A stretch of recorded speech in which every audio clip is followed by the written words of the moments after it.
I live in Burke County, NC in Morganton.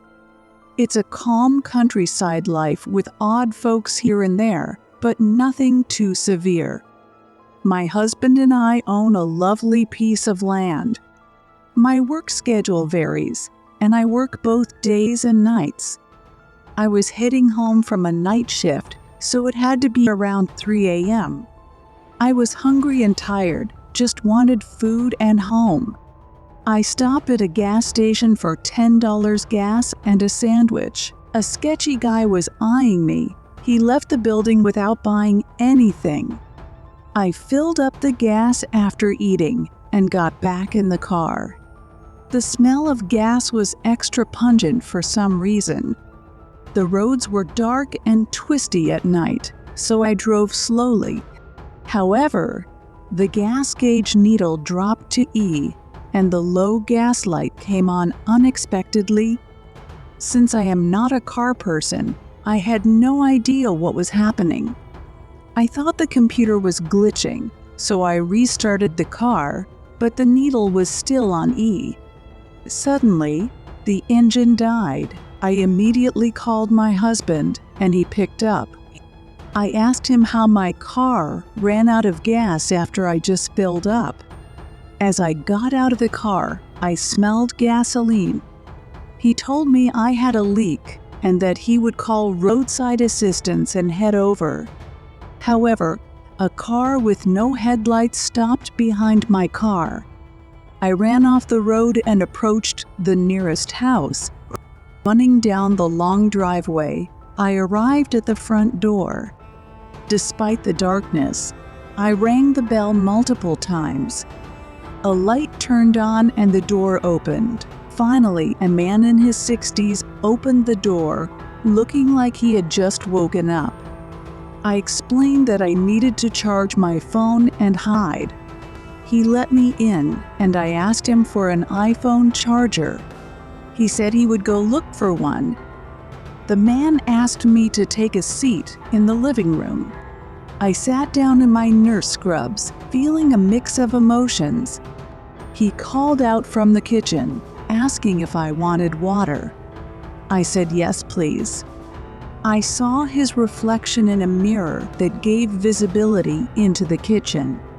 He filled a cup with water and dropped something into it. He walked out of view of the mirror, but the faucet continued to run for a solid 30 more seconds before he turned it off.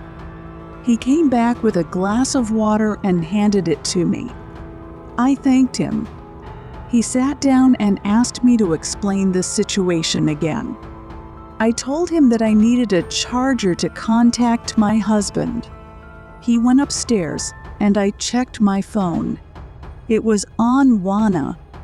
So I used the remaining battery to send my current location to my husband.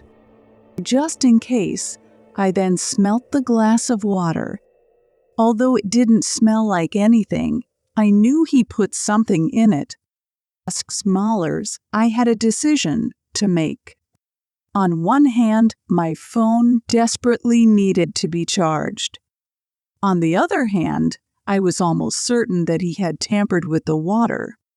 As he descended the stairs, he informed me that he did not have an iPhone charger since he used an Android.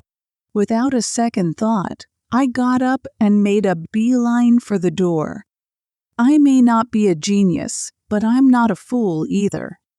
Outside, I ran down the driveway feeling sick. 2 potential incidents with different men in a single night left me stunned. I crept along the road behind trees, sending my updated location before my phone battery died. I waited until I saw my husband's truck and waved my arms in relief. I got in and cried, telling him what had happened. The car in front of mine disappeared when he led us to my car. Unfortunately, my back window was shattered, and it looked like someone had broken into the back seat. Fortunately, there wasn't anything valuable to steal from my car. However, my car battery was now dead.